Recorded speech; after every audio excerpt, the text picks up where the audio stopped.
I wish I could explain to you how beautiful this beautifully redundant, evolving Fani Willis case is. It's like a kaleidoscope. You look into it and it blends, and the colors and the images. It's beautiful. It's gorgeous. It's incredible. Just when you think, I wish I could have a dry erase board or a chalkboard with that beautiful special chalk from, what is it, Japan, that is the best chalk to draw lines and to show you this, because I see it in levels of complexity, which I love. I love when something is really complicated, and I love the legal analysis of it, the issue, and the multiple issues, conflicting issues happening simultaneously, but yet, as F. Scott Fitzgerald said, not losing your mind in the meantime. Isn't that wonderful? Not losing your mind. Everybody with kids should pull them in and say, I want you to see what's happening here. This is somebody who ruined everything. Remember, it's not the lie, it's the cover up, it's the deception, it's the perjury, it's all of that. That is what this is about.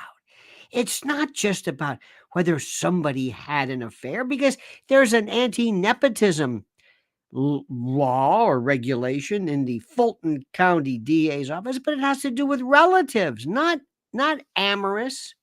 There's nothing theoretically wrong with what they did, but afterwards it all came apart. And yet, if you look at the classic definitions of what it means to have a conflict, did Fani Willis have a stake in this case? Did she do something to either throw the case or involve herself, or maybe she worked with defense lawyers in concert against Donald Trump or the other 15 or so defendants? That's what we normally think of in terms of a conflict of interest. This is a different story. But yet there's this other case that they're looking at with this former lieutenant governor where her office was disqualified, I think for similar, if not less pertinent reasons than this. There's another thing too. Who represents the people of Fulton County in this matter? If you are a defendant, if you are a plaintiff, and you have your counsel involved in this, you can move to have them either replaced, or you could you as the party litigant have a say in this. The people who are really affected by this, are the people of Fulton County. And assuming whether you like the case or not, whether you think Trump was a racketeer, it doesn't really matter. What's interesting is that who represents them? Who speaks on their behalf? No one. You've got Fani Willis who was hanging on to this. And I'm still trying to figure out, this Anna Cross and Terrence Brad, I don't want to get into too much into this, but I can't tell sometimes, why would you want to bury this guy? It's fascinating. And in terms of just human juridical chess, there's nothing like it. It is incredible. Ladies and gentlemen, do me a favor. Please subscribe to this channel. Are you subscribed yet? You're missing this. Got a brand new one that came out today. Oh, yeah. And I've got one coming up tomorrow that was reminded of me. It's a line that someone emailed me, and I'm taking it, and I said I would be doing it. The problem is the N word. Fani Willis and the N word. Narcissism. Subscribe to the channel. Hit that little bell to be notified of live streams and new videos. Like this, which is critical. And also listen to this important word from our sponsor. Let's talk about a very serious subject, emergency food. That's right, emergency food. I know, I know. At first blush, it's difficult for most people to think about something that they just take for granted ever reaching emergency status. We're used to stores always being open, deliveries always made, no supply chain disasters, no ransomware catastrophes, none of that stuff. Nothing shutting down our gas stations, right? No trucking strikes, no war, no protests from farmers. Nothing catastrophic in terms of weather. Nope, that can't happen to us. And I understand it's a defense mechanism that we have because the idea of ever not being able to eat or locate food is seemingly incomprehensible. Well, it's not. That's why it's time for you to go to my site, preparewithlionel.com. Preparewithlionel.com has the deal of deals for you. Now, take it as a starter set. You've been putting off emergency food for too long. Some people still have a thing about prepping as though preparing for emergency is foolish. Now, right now, you can save $60 on a 4-week emergency supply kit. This is unbelievable. 16 varieties with a 25-year shelf life, 2,000 calories a day in 2 beautifully modular buckets that weigh 38 pounds total. These are waterproof and they're perfectly stackable. 4 weeks, a month. Now, be honest, could you go a week without any trips to any store? I'm not talking about having stuff in your cabinet. I'm not talking about banana chips and jerky. I mean food, real food. So go right now to preparewithlionel.com, right now, right this moment, preparewithlionel.com, preparewithlionel.com. You'll thank me, trust me. I love this case. I think you've been able to figure this out. I'm fascinated by it. I'm fascinated by the complexity of it. And I'm fascinated by the fact that you're fascinated by it. And I was listening, I was listening to, and I'm not going to mention names. I don't want to mention names. This isn't fair to mention names, but I was listening to other ones from lawyers. And they're talking about this thing, dare I say, conspiratorial, the deep state, the this, and they go, no, you hurt your case. Listen, I want to try something. I want to explain something to you, and I hope you listen to me. You will never be able to prove a conspiracy. You'll never be able to do it. At least the conspiracy that we talk about now.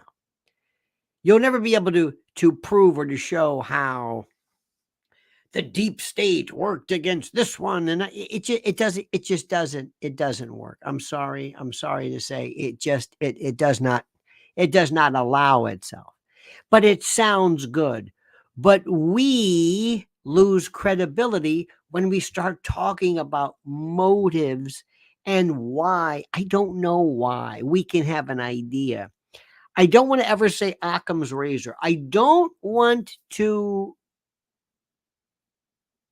use that overplayed, overworked theory, which I think is incorrect most of the time. But I will say this.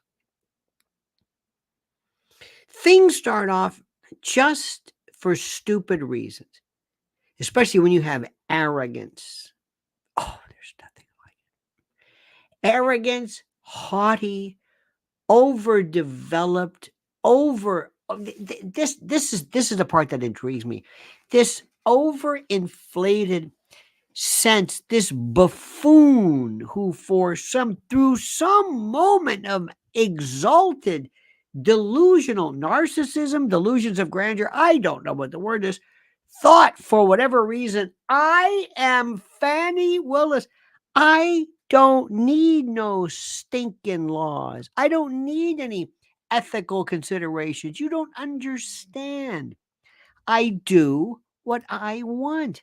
And there's nothing you're going to be able to do to stop me. Do I make myself clear? And the guy who really, honest to God, if there's somebody you really feel sorry for, it's this Wade. He got sucked up into this. He was just a lawyer. He was just some, guy. And he hooked up with her. And the issue becomes, when did they become amorous? How do you even prove that? How do you know? You can't. You can say, well, they were smooching. Okay. Does that count? Does that count for purposes of impeaching his testimony in the affidavit that he may have perjured himself regarding in the divorce case, in the interrogatory, where he said he was not involved in any kind of adultery? Could that be it? Does that make any sense? I don't know. Maybe, sort of. I don't know. Does the conflict of interest apply to a relationship that she had with him by virtue of the amorous kissy, by virtue of Yurti, the sublessee, or I guess sublessor, if you will? Again, what does that mean? And if I am here, if I say, ladies and gentlemen, would you please tell me, if I'm the judge, if I'm McAfee, how was Donald Trump and the 15 other defendants, how were they in any way compromised by this? How were they affected by this? How was due process affected, and how was their due process impeded upon or impinged upon or destroyed by virtue of a relationship she was having with her special prosecutor that she was paid? What does this have to do? I was reading about this case of the there was another judge who disqualified her case when she went after the lieutenant governor, and that was a different one because that was a political. And even that was weird. It's, and by the way, there's really no appeal of this. I mean, there is, but there isn't. It just adds there's really no appeal. There's no appellate review. There's no interlocutory appeal. There's nothing like that, because a lot of appellate courts are going to say, listen, we weren't there, and we're gonna behoove, or we're going to give great deference to our brethren who at the trial level listen to this, and we're not going to overrule them unless they've done something which was so ridiculous, so beyond the pale that we had to react. So there's no appeal. Whatever happens, happens. And what everybody is saying, because no, people are so caught up in the fact that they hate her. They hate Fani Willis. I don't hate anybody. I think her main defense is, okay, I stooped this guy. I paid for the, I may have used campaign funds. He might have lied on his interrogatories. He might have, okay, all right. What does this have to do with Trump? What does this have to do with whether Trump committed, which is absurd, but just hear me out, whether he is a racketeer along with the other 15? What does this have to do with anything? Tell me. Nothing. You can sit and talk about this all day long. Is anybody even talking about it? Who cares? Was it 2019? Yurti said they saw you. Well, the father Ford, he didn't know. Well, there was that cash. Well, she had the cash and she paid for it. Well, yeah, but then again, he lied. And then what does all this have to do with anything? Excuse me. And my summation, if I represented Fani, would be simply this. Thank you. You just did an yeoman's work, which will ultimately inure to the detriment of Mr. Wade in his family law case, in his divorce case. I mean, he's through. I mean, he is toast. I told you that there's a great, on my private channel, I was talking about this Andrea Dyer Hastings. She's the woman, or the lawyer representing Joycelyn Wade. Oh, Joycelyn Wade. This is a woman who's married about 25, 26 years. Health issues. I think it was a single, not single parent, but supported him, maybe put him through law school. I don't know what the story is. She claims in 2015 she might have been, I don't know what the word is, unfaithful. I don't know, but this is going on. And nobody knew anything about this. They knew nothing. They didn't even know he does what? Because they're trying to find out, does this guy have any money? Nah, I don't have any money. Wait a minute. Don't you know about the special deal? The what? He's a special prosecutor. He's a special prosecutor. Yeah, he made close to $1 million. What? Wait a minute. Hold it. Nathan Wade? Yeah. Was a special prosecutor? This is what the vessel. Yeah. Oh, and get this. He was stopping the DA. Wait a minute.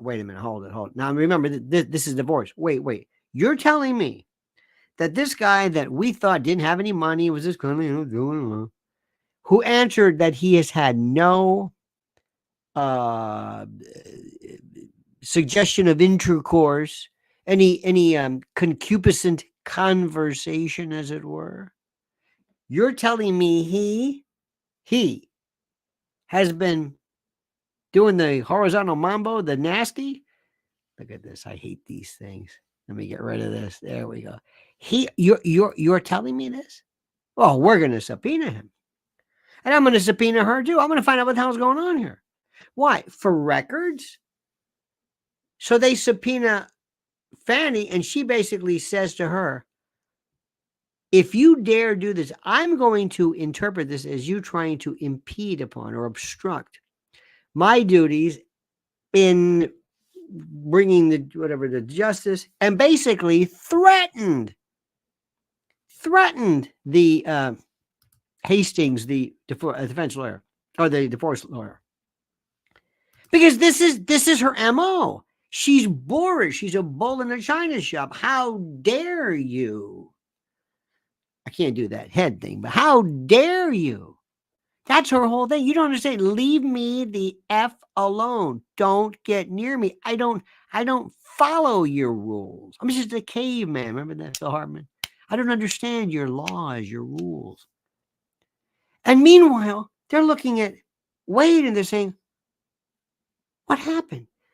This is the most expensive piece of you've ever had in your life. If you had it. Because not only that, remember, they keep talking about his ability to perform, and oh my God.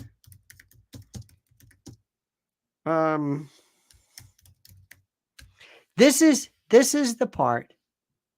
Hang on a minute. This is the part which is so interesting. Nathan Wade said he was battling cancer in 20 and 21. He said that made him cautious during COVID, and that he didn't, let me see, and that he didn't date anyone then. Wow, it's amazing how this thing works, because I had health on my mind. He said that he had battled against 2020, part of 2021.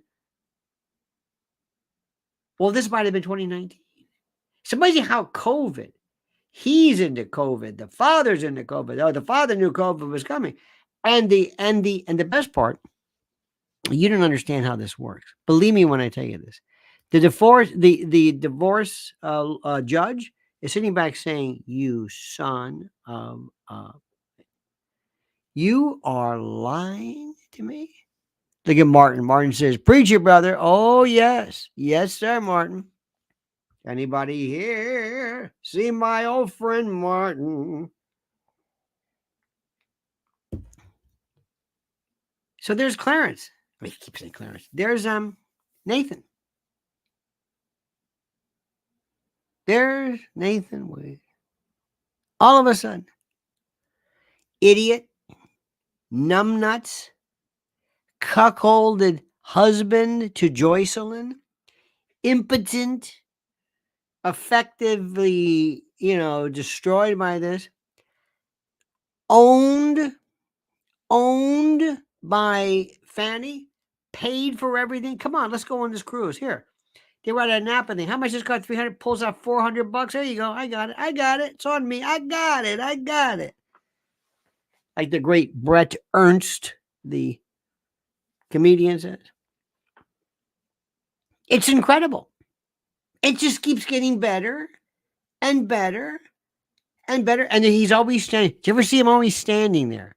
And all the pictures and all the promotional stuff and all the propaganda and all of the the official, office. There's Fanny, and there's Nathan Wade right next to her with his three-piece suit. Look at me, huh? Look at me.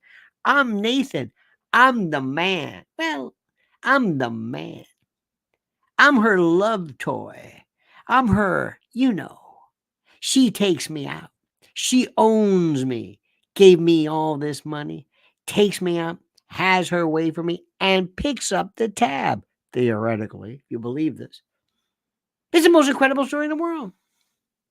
Ah, yes, the honeyman, Crystal Strava. We don't need no stinking badges. That is exactly the great from, was it Sierra Madre? Who was it? Ilya Kazan, wasn't it? Most incredible story. It's better and better and better and better and better. And the best part, in Georgia, divorce can be an element of defense. Now, it depends how they do it. It's fault, no fault. I don't. They're probably going no fault, but this is. But adultery as a grounds for divorce, yes, but also as a factor in equitable distribution.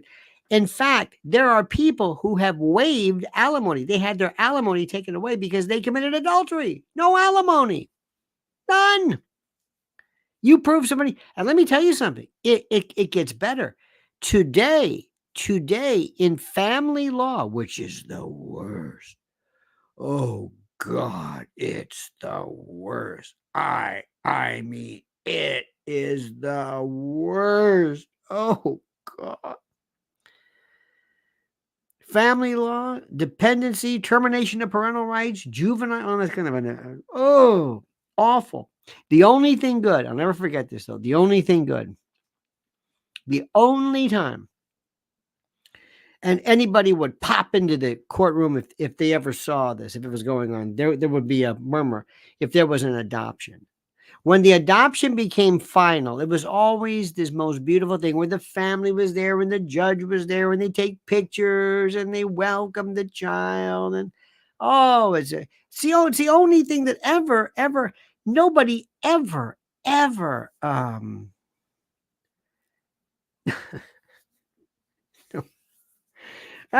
never tell you too much of my cases in the past, but because I think that even if it was a while ago, I don't think you should be talking about this, but I've seen stuff that I still can't believe. This did not happen.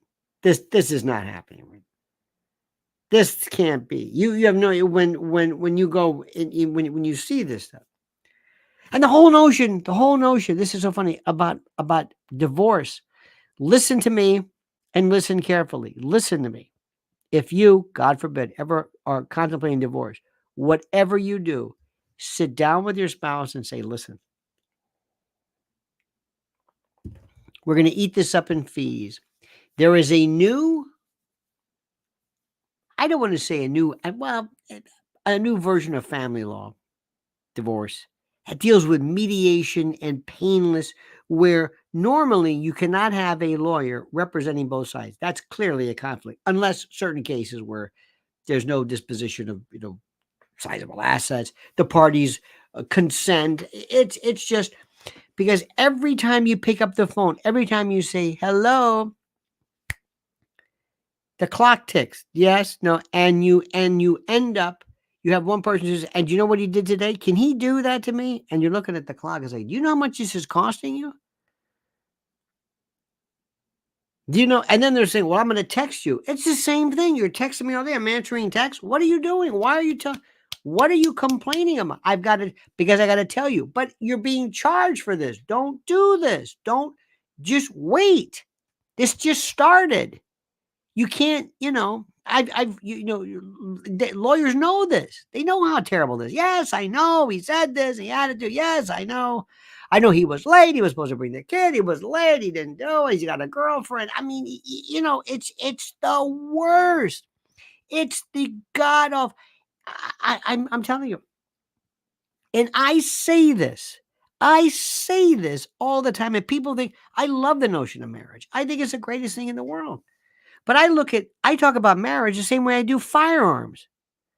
Firearms are great. They're fun, to be able to hit a target, but this can kill you, and marriage can kill you. Not marriage, but ending the marriage. And this person that you fell in love with, that loved you, that courted you, that pursued you, that came after you, where you would only think of each other and you would just romantic. Now this person, you hate this person more than anybody who has ever lived on this planet. Because not only that, they're taking everything from you. And this wife in particular is talking to her girlfriends who went through this before, and they're saying, you take that son of a bitch for everything he's worth. This is how it goes. Happens all the time. And that's why whenever I go to a wedding, and I love this, and I just want to stop and say, I swear to God, if I did the vows, I'm saying, do you understand? Do you understand? This would be that, not, do you, Henry, take Marlene to be your... No, I would say, look at me. Do you understand that you're married to her forever? Do you know what happens if you cheat on her and she finds out? This isn't just a matter of you sullying the bonds of marriage. She will cut your balls off. You will rue the day. You don't understand this, do you? You don't get it, do you? You don't understand. And by the way, you look at something. You see that? You see that thing in the front row? You see that thing sitting there? That couch with eyes? Yeah, that's her mother. Check out her sister. Look at this family. This is going to be your wife. You watch what happens. You watch what happens. I'm telling you, I'm sorry to say this to you. But when you get home and you put the cornyware up and everything's done, this thing is going to say, I got my man, the hell with it. A lot of times it happens. Sorry. And then it's like, you've never, ever anticipated any of this. You're in this. You're not going anywhere. This is not a roommate. This isn't a girlfriend. You don't say, okay, I've had enough. No. This is the thing that we need to talk about. And when I say this, people get upset. They get upset with me. I say, because I see this. Because you hear this talk about, oh, marriage is so wonderful. Okay, great. But here's the thing. If for some reason it doesn't become wonderful, and it gets so unwonderful that you want to leave, you want to end it, you don't know what it is. So you better really be sure about this. It's like when you have a gun. You pull that gun out, and if you decide you're going to fire into this, your life is going to change forever. Even though you're 100% right, and this guy's a dirtbag, you just fired a firearm, a bullet, and you probably hit him. And he's going to turn around and sue you, even though he broke into your house. Because you're going to find out this guy is some Vietnam veteran or some crazy, whatever his PTSD, he's got drugs. And I know it's crazy. And you're going to go to court, and they may dismiss it down the road. They're going to go after your homeowners, and they're going to go after this. I'm telling you, I am a realist. I'm telling you the way it is. It's not. We should show this in classes. There used to be a thing that sometimes churches put on, like when people are engaged, they try to tell you about something. Let me tell you what's happening. This guy, Wade, he's done. He lied to the court, lied to his wife. He may have gone back and committed perjury by changing and altering the interrogatories to say that he didn't have sex or relations during his marriage, because in his mind, his marriage was over. Because in his mind, because of her philandering, well, I don't believe the marriage existed. And, oh, really? Okay. Doesn't work like that. Well, sometimes, this is my favorite. People say, well, we separated. Excuse me, what? We separated. What does separated mean? What does that mean? What does that mean? What I mean, we separated. Does that you think you can go on and what, fool around because you're separated? Are you kidding me? Well, where did this come from? It's like citizens arrest. People have this idea. People have this idea. They just say, "Well, that's kind of a thing." No, did you look into this? Well, no. Because everybody's an expert in this. No, we were separated. No, you weren't. And women, by the way, and I'm glad we're talking about this. Women, let me ask you a question. How many times you ever met somebody, some man who says, "Oh, we're getting a divorce. My wife doesn't understand me. You know, we're not going to go. Look, we're going to get a divorce. I'm telling you right now, we're going to get a divorce. Everything's fine." She doesn't, you know. How many times have it's so old it squeaks? Edie Crowley says, "Mr. L, what do you see as the most important point of this case?" Well, in the defense of Fani, by the way, thank you. In the defense of Fani Willis, the most important part of this case is that nothing affected President Trump's ability to have a fair trial. What the hell does this have to do with Trump going on trial? Fani Willis, or have somebody from her office call your first witness. Who's this? This is the prosecutor. Isn't Fani here? No. Is Wade here? No. Let's go. What's the conflict of interest? What is it? That's the most important part of the case. This part is just, we hate Fani Willis. Okay, I understand that. But here's the best part. Now, what this judge has to do is, the judge has this thing called public opinion. And the public right now is looking at this, and the public is saying, "You have got to be kidding me." You're going to say, "Well, I don't think there's a conflict." Excuse me, you what? Now remember, the public doesn't understand what a conflict means. The public is saying, "We hate Fani Willis. We hate her." Okay. So we want you to go after her. Well, I'm not going to go after her. What do you mean? What do you mean you're not going to go after her? Well, because she's not on trial. She's not on trial? As far as we're concerned. You see, lay people, not non-lawyers, they don't understand what the hell this is about. They think about, let's just get Fani. The hell with this. Let's let her have it. Because she's so despicable. By the way, I need 500 likes. You did it yesterday for me. You did it yesterday, or this morning. I don't know. You did it one of the times, and I appreciate that. Oh, this is so good. I can't wait for the summation. I can't wait. And you know what's going to be even better? Put the camera in front of Fani. Please, please, please have her on some show. And don't please just have her on. Have her on with somebody who, because let me explain something to you. You don't want Fani to do the old, you know, that kind of thing. Remember poor Diamond and Silk? Remember that? Two sisters. One did all the talking. She died, right? And the other one who said, that's all she said. It was a great gig. I was driving Mrs. L crazy because I kept saying, oh, and I couldn't stop it. I was in my sleep. I heard that. Everywhere I went, I couldn't take it. Now, in that particular case, if you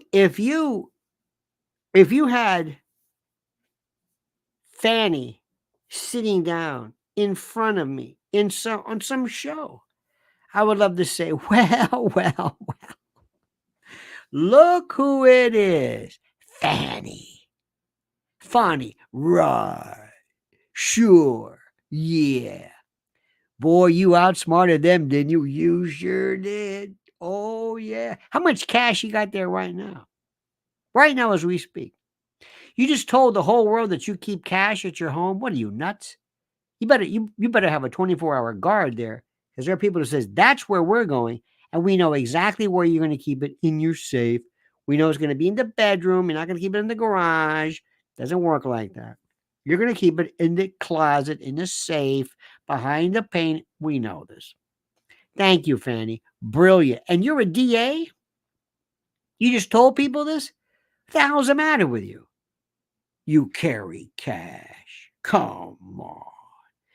Do you know what she would do to me? She would come out of that chair and start choking me. And I would say, did you get that? Did you get that on camera? Because everything now, we want viral. So you and Wade didn't do the nasty? What'd you do then? What, are you just good friends? Come on, Fani. Come on. Are you look at me. You're telling me that you want me and the rest of the world to you honestly expect us to believe that you never had sex with her? Well, might have. Oh, now you did, because at one point you said you didn't. See, you keep changing. You kind of shapeshift. And did you threaten the divorce lawyer, Ms. Hastings? Did you threaten her with some kind of obstruction of justice or something? Hang on for a second. Hang on. I got to calm down. I get excited.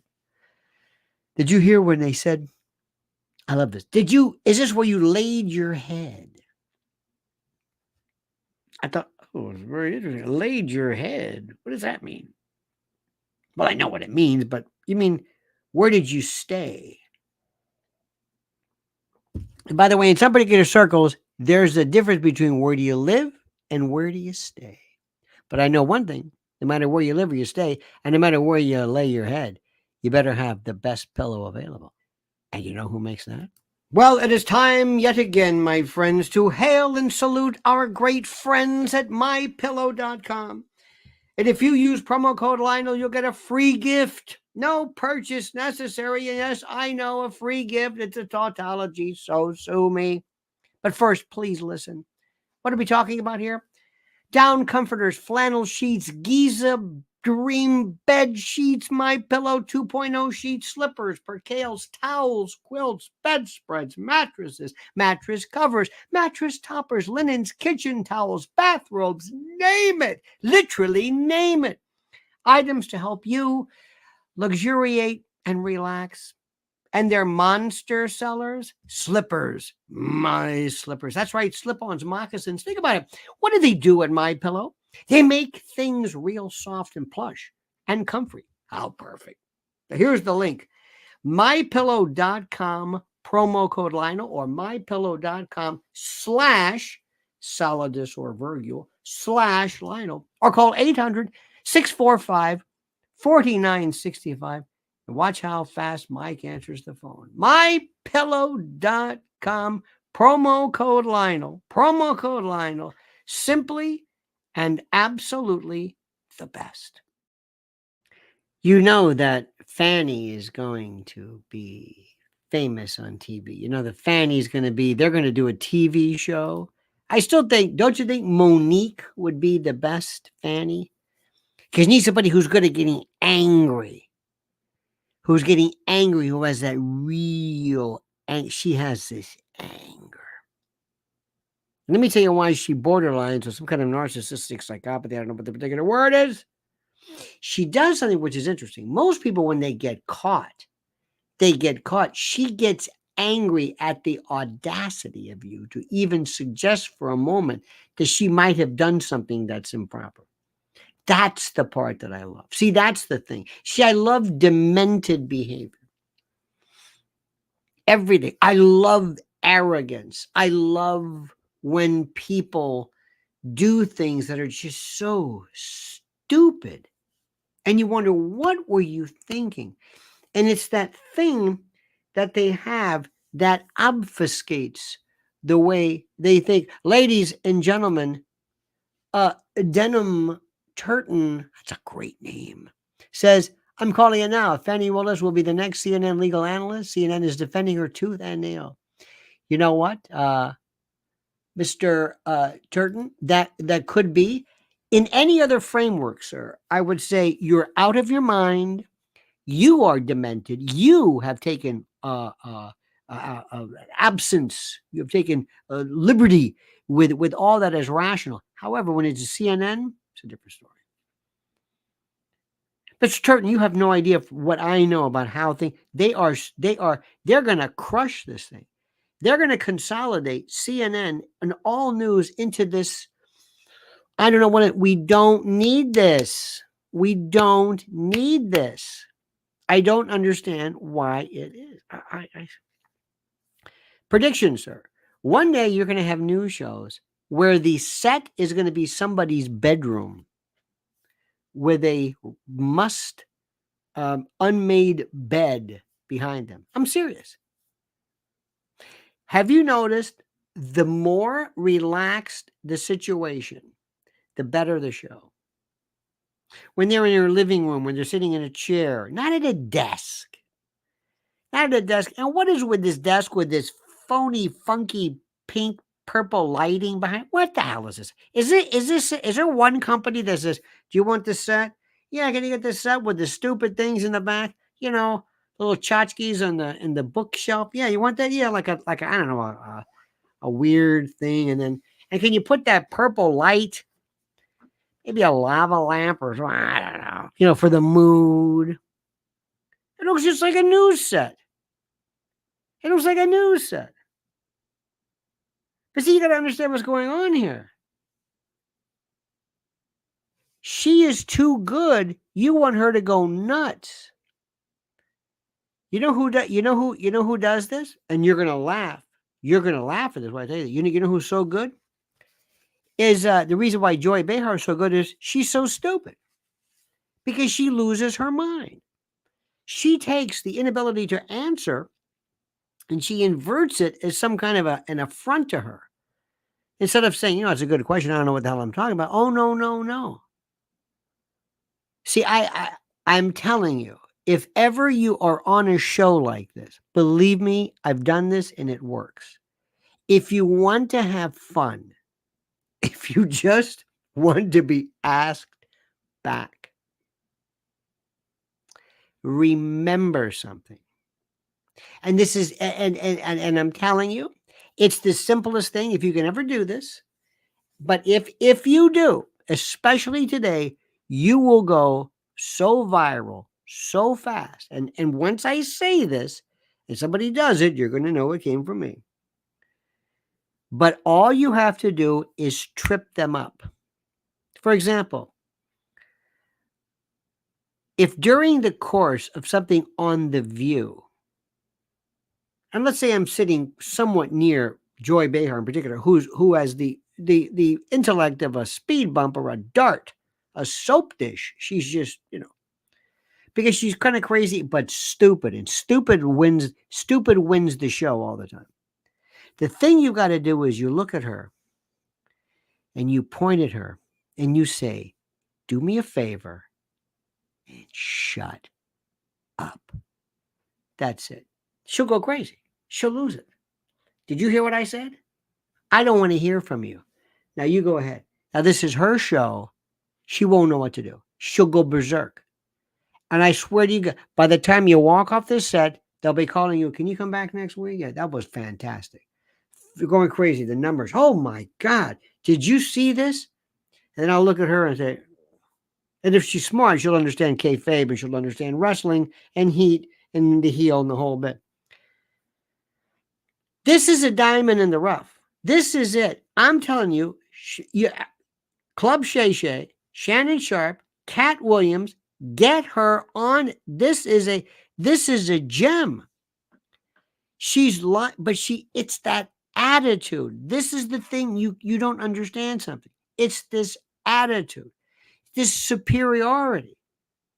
And poor Wade, this man, this emasculated, completely cuckolded. He's going to go back and nothing. And I do you not see this? I love this. And you could talk about the deep state. Yeah. If you notice, I never even talk about the racketeering case. That's boring. I don't care about that. If that thing doesn't get dismissed, I don't know what. It doesn't. I don't even know how it got past a motion to dismiss. I don't even get that. That's not the thing. Can any of you remember a case. You old enough to remember OJ? I lived and breathed it. It was my it put me on the map. It put me on the map. Morning Drive, WABC, we were number one. We were it. Seriously. 2 books in a row. 4-1, 4-1. I don't know what it's not. I have no idea what it was. And he only did OJ 1 hour, 8 o'clock hour. That was it. And this was before social media, before whatever. It was me, and that was it. And maybe a lot of people worked during the day. They couldn't watch court TV. They couldn't watch Johnny Cochran. They couldn't go through this. And then I went and did stand-up comedy where I would talk about the case. It was the funniest thing anybody's ever seen. I could do an hour on the Fani Willis case. It's because it's funny. Because when you look at it and you see it through my demented, well, not demented, but my perspective, you understand just how great it is. I've never seen anything like this. OJ was boring compared. As Marcia Clark, Christopher Darden, Johnny Cochran, F. Lee Bailey. Remember that? You've got the ball. You've got the balls of a dormouse or a field mouse. If you don't make him put on that, remember that where they made poor Christopher Darden say, OJ, put on the gloves. I don't want to go through that again because for many of you youngsters, you don't even remember it. It was the greatest show on it. It was the greatest. But nobody was crazy like this. Nobody got nuts. I've never seen anything like it. Nothing. Never. You've never seen a case where the prosecutor is on the stand for stooping some poor guy. I mean, you can't, and they bring in the father. To anybody else would say, excuse me, I'm the judge. Yes, excuse me, remember me? Yes, I'm Judge McAfee. I'm the one making the decision. I don't want to hear from the father. What does he have to do with anything? I'm talking about a conflict of interest. I don't want to hear from you. I don't want to hear from you. He's loving this. McAfee says, oh, no, bring him on. Can we bring the cleaning lady in here, Judge? Why? Well, she's here. Right? Sure, bring her on. Testify. Do you know anything about this? No. Okay. I want to stretch this thing out. And McAfee's just, but he looks like he's just being bulldozed. This is the greatest story in the world. You don't understand what's going on. You don't, nobody's ever seen this before. The prosecutor on the stand getting yelled. I mean, what? And it's so stupid who didn't stipulate. You think somebody would have said, listen, we're going to give you counsel. We're going to take care of this. We're going to stipulate. Shh. We're going to make sure it's going to go away. Oh, and it goes, no, I want to explain something to you. Don't explain, Fani. No, I want to explain this to you. You don't understand. I'm Fani Willis. Screw you. Okay, let's do some. Lionel is Gilbert Gottfried's more normal brother. Thank you, may or may not. That is very funny. Greetings from England. Look at this, Ben O.B. Let's Judge Judy do it. I despise Judge Judy. I despise. I have never, ever, even, she is so vile. I think that's over. That's run its course. That whole judge thing is done. It's just done. Oh, she made me the judge is giving them rope. Wade's mother doesn't like Fani. I can imagine. Pause the show. I got to make water. Thank you so much for that. Thomas Zinda. If the Fani don't fit, it's full of. This is fantastic. And your comments were tremendous. Your comments are incredible. Do you hear what I'm saying? Okay. All right, dear friends. I am physically exhausted by virtue of this. And I love this. I love this. I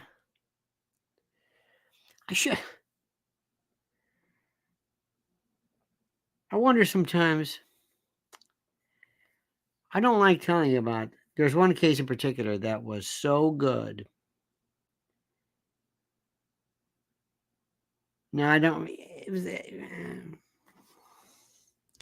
I normally don't talk about them. I don't like talking about stuff because there's something like sacred about it. But no, I can't say that. I don't say that. Has anybody ever do you feel that and by the way, we have never, ever, ever done anything that even remotely shows the realities of law practice. Why is my thing all of a sudden? Do you see how slow that got? That is so weird. You see that all of a sudden it was in slow motion. Very weird just now. I think it's a very interesting thing. I think people it would behoove people to practice law. Remember, there's different kinds of law. There's the actual practicing law with clients, divorce and real estate and wills and all that kind of stuff. There's criminal. I don't know where that's going right now, but there's criminal. There's plaintiff's law, lawsuits, litigation, negligence, all that kind of jazz. Then there's appellate law where you don't ever have juries, but you're talking to judges. It's reviewing and trying to overturn or affirm things that already happened below at some other level. That's interesting. Supreme Court and that sort of thing. Then there's a level of being a judge, of being, going in that particular route. There's a lot to it. But I still think that the best part is the human side of it, that being a street lawyer, being a, frontier lawyer, where you're dealing with so many people. And by the way, family law, as I said, that's where we always had more bailiffs. Don't forget the definition of a bailiff, bus drivers with guns. But we had more bailiffs there because people how we never had metal detectors. We never had anything, nothing. There was we had sometimes these bailiffs would, oh my God. And sometimes the bailiff, who always had the green jacket, he was from the sheriff's office, would kind of get not romantically, with the clerk, and sometimes would help things out and say, no, your job is to keep an eye. They'd be too busy bringing the prisoners back in, putting them out. But the stuff that happens, tell you one true story. This wasn't mine, but I saw it. There was a guy who was about to be, I may have told you this before, but it was so funny. You can't imagine, and I can't do it justice. There was a guy who was about to be released.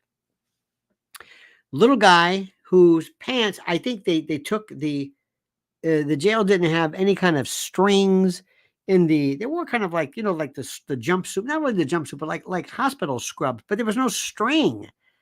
And normally they would, I don't know why it was ever a problem, but because they don't want strings for you to kill yourself or whatever it is. But he walked out, he's like holding his pants up, wearing this like hospital, the scrubs. And all he was going to do was to bring him out and release him. They had to formally bring him out and say, this is the case of Stavers or whatever it is.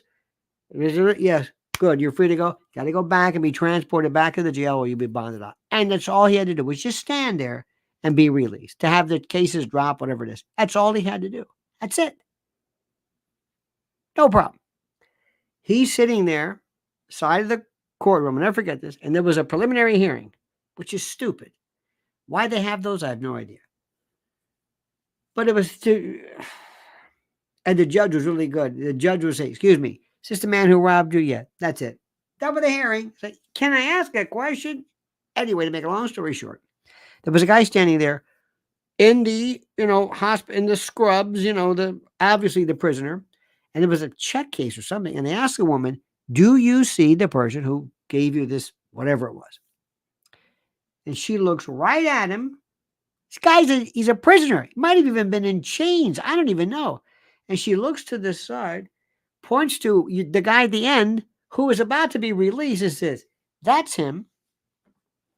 And he stands up, he says, what?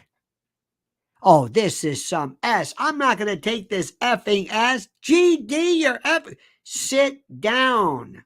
This is the judge. You're not going to tell me to sit down every time I've been sitting down for so long. I understand. Sit down. I'm not, you don't understand. And the black, the black prisoners next to him said, come on, man. He goes, get your hand off me, you. I go, oh, this is good. They're going to kill him. They're going to kill him in the back. So now everybody's like saying, this is great. And he's screaming. He's obviously confused. It's like, you idiot. And they're trying to tell him, they're going to let you. The judge understands. He doesn't understand anything. They said, take him out. And they're dragging him out and he's shaking and whatever. Okay. He said, oh, before that, do you want contempt? Yeah, 6 months, 90 days, whatever. He kept tacking it on. I don't know how many days you can go without a hearing. This guy was going to break the Century Club for contempt. 60, 90, 120, get him out. Get him 100. Anyway, they're losing track. Case is over. The docket's done. Judge says, well, have a nice week. And says, excuse me, Judge, what about Mr. Wellington? Oh, yeah. Bring him out. Now, the judge had to do that to let everybody know this is what's going to happen to you if you even think about doing this. This is what's going to. So they brought the guy out. They said, now, Mr. Wellington, you understand that I knew what was going on. Yes.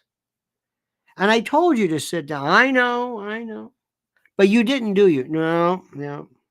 Why? Because and he goes, and he cursed. Finally reduced it. But it was one of those moments where at the time it's happening and the screaming and the yelling, and that was pretty mild. But I enjoyed it immensely. And if we'd have had a camera, just pick up this and the irony and the best part. I could see Dick Clark and Ed McMahon saying, now listen, in our next case, he doesn't realize that he's about to be released and he thinks that they're picking up, but the judge understands it. And all he's got to do is just sit down. But let's go back to the courtroom. I want to thank you. I want to thank you also, ladies and gentlemen of the jury. Please do me a favor. I want you to follow Mrs. L. This is her link right here.